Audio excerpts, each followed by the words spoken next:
अगर आपका bank of Maharashtra में सेविंग्स अकाउंट्स है या फिर आप बैंक ऑफ महाराष्ट्र में अपना एक सेविंग्स अकाउंट्स ओपन करवाने की सोच रहे हो तो ये वीडियो बिल्कुल भी स्किप मत करिएगा। यहाँ पर बैंक ऑफ महाराष्ट्र ने 2025 में अपने कुछ सर्विस चार्जेस के ऊपर बदलाव किया है, तो हम इस वीडियो में उन्हीं सर्विस चार्जेस के बारे में डिस्कस करेंगे। इसके अलावा हम और भी पॉइंट के ऊपर बात करेंगे, जैसे कि बैंक ऑफ महाराष्ट्र में आपको अपना एक सेविंग्स अकाउंट ओपन करवाना चाहिए या फिर नहीं ओपन करवाना चाहिए, यहाँ पर आपको कौन कौन सा बेनिफिट्स देखने को मिलता है।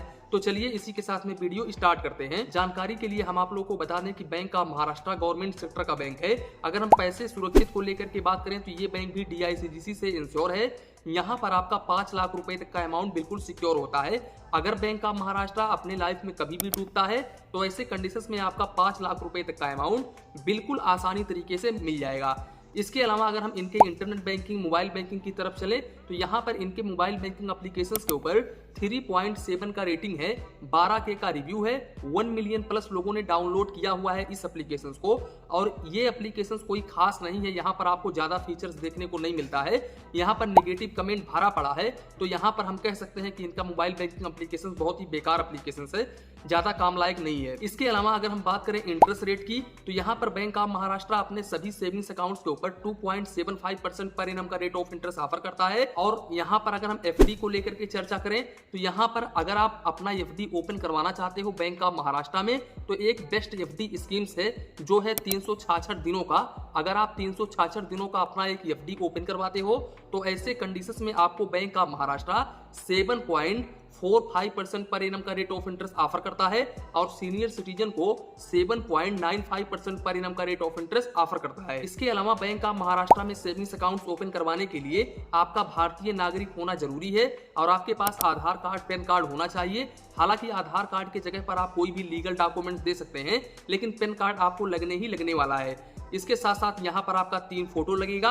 आप बैंक ऑफ महाराष्ट्र के किसी भी ब्रांच से अपना सेविंग्स अकाउंट ओपन करवा सकते हैं बहुत ही इजीली। अब यहाँ पर बैंक ऑफ महाराष्ट्र में आपको अकाउंट ओपन करवाते समय कोई भी फंडिंग नहीं करनी होती है अलग से। जो इनका मिनिमम बैलेंस है वही आपको डिपॉजिट करना होता है अकाउंट ओपन करवाते समय। तो इस बात का आप जरूर ध्यान रखें। अगर कर्मचारी आपसे बोलते हैं 4,000 10,000 डिपॉजिट करो अकाउंट ओपन करवाने के लिए, तो आप उनको बोलिएगा कि ऐसा बैंक ऑफ महाराष्ट्र ने अपने वेबसाइट पर नहीं लिख रखा है।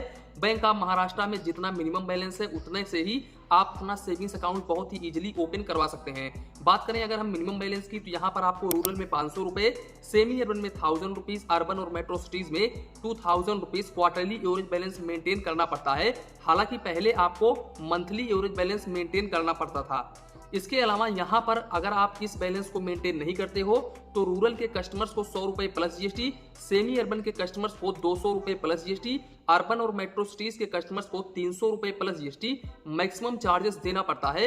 हालांकि पहले ये जो चार्जेस है ये ज्यादा से ज्यादा आपको 38 से 40 रुपए देना पड़ता था, लेकिन अब इन्होंने 2025 में इस चार्जेस को इंक्रीज कर दिया है। आप स्क्रीन पर देख सकते हैं, मैं ऐसे ही नहीं बता रहा हूँ।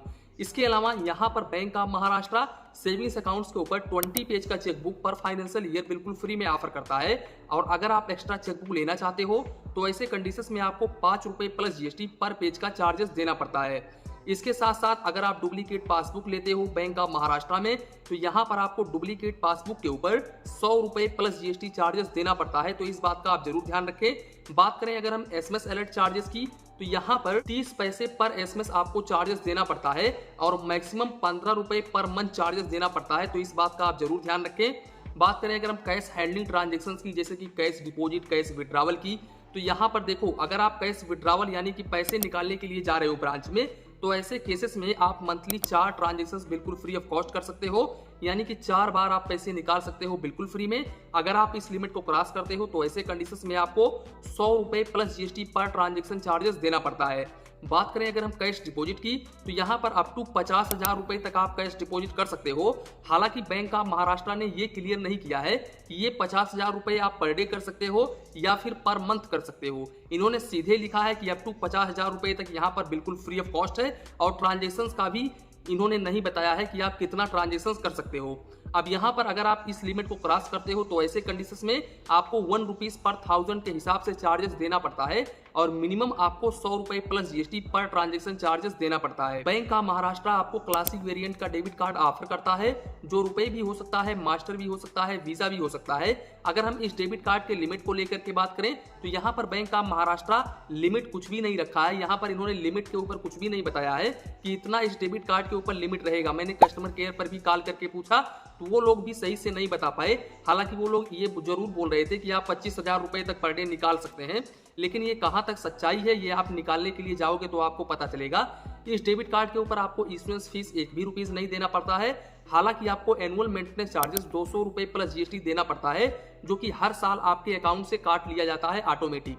इसके अलावा अगर हम काउंट ऑफ ट्रांजेक्शंस की बात करें तो इनके एटीएम कार्ड से यानी कि इनके एटीएम मशीन से मंथली 5 फाइनेंशियल और नॉन फाइनेंशियल ट्रांजेक्शंस बिल्कुल फ्री ऑफ कॉस्ट कर सकते हैं। अगर आप इस लिमिट को क्रॉस करते हैं तो यहाँ पर आपको फाइनेंशियल ट्रांजेक्शंस पर 21 रुपए plus GST per transaction charges देना पड़ता है। वहीं पर दूसरे बैंक के एटीएम से मंथली 5 फाइनेंशियल और नॉन फाइनेंशियल ट्रांजेक्शंस कर सकते हैं। मेट्रो सिटी से मंथली 3 फाइनेंशियल और नॉन फाइनेंशियल ट्रांजेक्शंस कर सकते हैं। अगर आप यहाँ पर अपना लिमिट क्रॉस करते हैं तो ऐसे कंडीशंस में फाइनेंशियल ट्रांजेक्शंस पर 21 रुपए plus GST per transaction maximum. इसके अलावा नॉन फाइनेंशियल ट्रांजेक्शंस पर 8 रुपए plus GST per transaction charges देना पड़ता है, तो इस बात का आप जरूर ध्यान रखें। इसके अलावा इनका एटीएम कार्ड ले जाकर के इनके एटीएम से पैसे निकालते हो या फिर किसी और एटीएम से पैसे निकालते हो और आपके अकाउंट में बैलेंस ना होने की वजह से आपका ट्रांजेक्शन डिक्लाइन हो जाता है तो ऐसे कंडीशंस में आपको 20 रुपए प्लस जीएसटी डिक्लाइन ट्रांजेक्शंस के ऊपर चार्जेस देना पड़ता है। अब ये हो गया बैंक ऑफ महाराष्ट्र का सेविंग्स अकाउंट। अब यहाँ पर आप मेरी खुद की ओपिनियन मांगोगे कि मुझे 2025 में अपना सेविंग्स अकाउंट ओपन करवाना चाहिए या फिर नहीं ओपन करवाना चाहिए बैंक ऑफ महाराष्ट्र में। तो देखो यहाँ पर मैं ये चीज मानता हूँ कि बैंक ऑफ महाराष्ट्र काफी पुराना बैंक है, लेकिन बैंक ऑफ महाराष्ट्र के काफी सारे नेगेटिव पॉइंट है। अब अगर हम इनके इंटरेस्ट रेट को देख करके चलें तो इंटरेस्ट रेट तो लगभग सारे गवर्नमेंट बैंकों में 2.70, 2.90, 2.80, 2.75% इतना ही इंटरेस्ट रेट सभी गवर्नमेंट बैंकों में चलता है। आप कोई भी गवर्नमेंट बैंक उठा करके देख लो। इसके अलावा अगर हम एफडी को लेकर के बात करें तो एफडी इनका अच्छा खासा है। इसके अलावा यहाँ पर इनका मिनिमम बैलेंस चार्जेस काफी हाई है यानी कि 300 रुपए प्लस जीएसटी मैक्सिमम है। मेट्रो सिटी अर्बन के कस्टमर्स को 300 रुपए प्लस जीएसटी चार्जेस देना पड़ता है। इसके साथ साथ चेकबुक के ऊपर भी 5 रुपए प्लस जीएसटी पर पेज का है। एटीएम कार्ड के ऊपर फॉर यहाँ पर नॉर्मल है एटीएम कार्ड के ऊपर, लेकिन और काफी सारे चार्जेस इनके काफी हाई हैं। तो यहाँ पर अगर हम इस चीज को देख करके चलें तो जिस हिसाब से इनका सर्विस है, इनका मोबाइल बैंकिंग भी इतना अच्छा नहीं है। तो अगर हम इस चीज को देख करके चलें तो मुझे नहीं लगता है कि 2025 में आपको बैंक ऑफ महाराष्ट्र में अपना एक सेविंग्स अकाउंट ओपन करवाना चाहिए। इनके कर्मचारियों की अगर हम व्यवहार की बात करें तो ये एक गवर्नमेंट सेक्टर का बैंक है, तो आप समझ ही सकते हैं कि गवर्नमेंट सेक्टर बैंक में किस तरह से कर्मचारी कस्टमर्स के साथ में बिहेव करते हैं। यहाँ पर आपको मैं बता दूं, ये रियलिटी सच्चाई मैं आपको बता रहा हूं जो मैंने देखा है सभी गवर्नमेंट बैंकों में। यहाँ पर इनके कर्मचारी अच्छे तरीके से कस्टमर्स के साथ में बिहेव नहीं करते हैं, बर्ताव नहीं करते हैं। आपका पैसा कट जाता है या फिर कोई प्रॉब्लम हो जाता है, आप जाते हो ब्रांच में, बोलते हो सर मेरा ये प्रॉब्लम हो गया, तो वो लोग सुनवाई बिल्कुल भी नहीं करते हैं। और अगर पैसा कट गया, पैसा कटने की वजह से आप जा रहे हो कि सर मेरा पैसा कट गया, तो सीधे बोलेंगे आप अपना अकाउंट चेक करो, आपने मिनिमम बैलेंस मेंटेन नहीं किया होगा। तो इस तरह से वो लोग कस्टमर के साथ में बिहेव करते हैं। तो यहाँ पर कस्टमर रिस्पांस भी इनका अच्छा नहीं है। हालांकि मैं ये मानता हूं कि 100% में से 25% कर्मचारी ऐसे होंगे जो कि अच्छे होंगे बैंक ऑफ महाराष्ट्र में, बाकी सब वैसे के वैसे ही हैं। तो अगर आप गवर्नमेंट बैंक में अपना एक सेविंग्स अकाउंट ओपन करवाने की ही सोच रहे हो तो यहाँ पर मैं आपको प्रीफेयर करूंगा, अगर आप आम पब्लिक को ज्यादा मिनिमम बैलेंस रखना नहीं चाहते हो, ज्यादा चार्जेस नहीं दे पाते हो, तो ऐसे कंडीशन में मैं आपको प्रीफेयर करूंगा state bank of India. State bank of India में आपको काफी कम चार्जेस देना पड़ता है, मिनिमम बैलेंस बिल्कुल जीरो है, एसएमएस अलर्ट बिल्कुल जीरो है। यहाँ पर आपको एटीएम कार्ड के ऊपर ओनली 200 रुपए प्लस जीएसटी चार्जेस देना पड़ता है। तो टोटल फ्री ऑफ कॉस्ट है एसबीआई का अकाउंट। तो एसबीआई में आप अपना सेविंग्स अकाउंट ओपन करवा सकते हो। इसके अलावा केनरा बैंक भी काफी बेस्ट बैंक है, पंजाब नेशनल बैंक भी काफी बेस्ट बैंक है बैंक ऑफ महाराष्ट्र के मुकाबले। तो अगर आप बैंक ऑफ महाराष्ट्र में अपना सेविंग्स अकाउंट ओपन करवाने की सोच रहे हो तो ये भी इतना बेकार बैंक नहीं है, अच्छा है। लेकिन यहाँ पर कुछ नेगेटिव पॉइंट है जो आपको शेयर किया मैंने, वो तो मेरा खुद का ओपिनियन था। वैसे आपकी मर्जी, आप जिस भी बैंक में चाहो उस बैंक में अपना सेविंग्स अकाउंट ओपन करवा सकते हो। तो कुल मिलाकर के यही था वीडियो। इसी के साथ में वीडियो समाप्त करते हैं। वीडियो पसंद आया हो तो प्लीज वीडियो को एक लाइक करिए और अपने चैनल फाइनेंस बैंकिंग को सब्सक्राइब करिए। मन में कुछ डाउट हो, कंफ्यूजन हो तो प्लीज कमेंट करिए। धन्यवाद, मिलते हैं नेक्स्ट वीडियो में।